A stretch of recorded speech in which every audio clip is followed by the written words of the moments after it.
Šiandieną sužinojom, kad Liberalų sąjūdis ir konservatorių partijos ir frakcijos nepasitikė valstybės kontrolę. Ir nuskambėjo šitokie dalykai ir iš buvusios premjerės, ir iš Eugenijo Gentvilo, iš kitų. Maždaug kam čia reikalingas auditas, nes valstybės kontrolė nesugebės atlikti audito.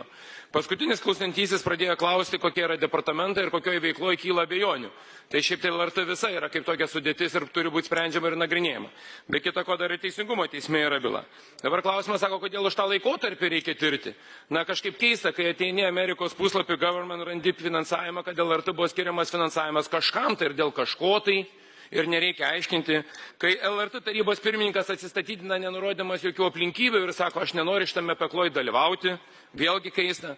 Tada, kai tu pradedi vertinti, atsidarai viešų įstaigų, kurios aptarnauja LRT, pamatai sumas.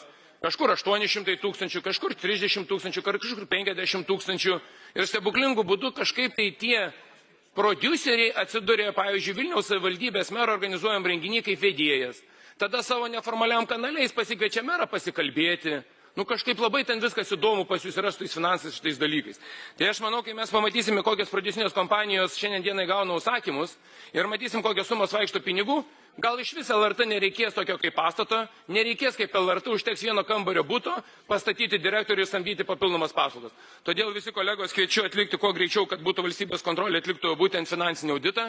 Ne kitokį auditą, bet finansinį, tai yra taip, kaip pinigai naudojami, taip, kaip iš tikrųjų vykstomi viešieji pirkimai ir būtent kokios įmonės šiandien laimi. Lietuvos gyventojai turi žinoti ir kaip puikiai žinote, kad Lietuvos gyventojai palaiko šitokį auditą ir prašo, kad auditas būtų atliekamas LRT. Tai yra mokesčių mokėtojų surinkti pinigai. Mes neprašome atlikti privačioje įmoniai, mes neprašome atlikti konservatorių partijos audito. Mums visiškai neįdomu, kas ten kaip ir kuris ten gyvena. Mums įdomu yra, kaip valstybės pinigai leidžiami. Tai tikrai, mėly kolegos, kviečiu balsuoti ir palaikyti, kad būtų atliktas auditas LRT finansinis.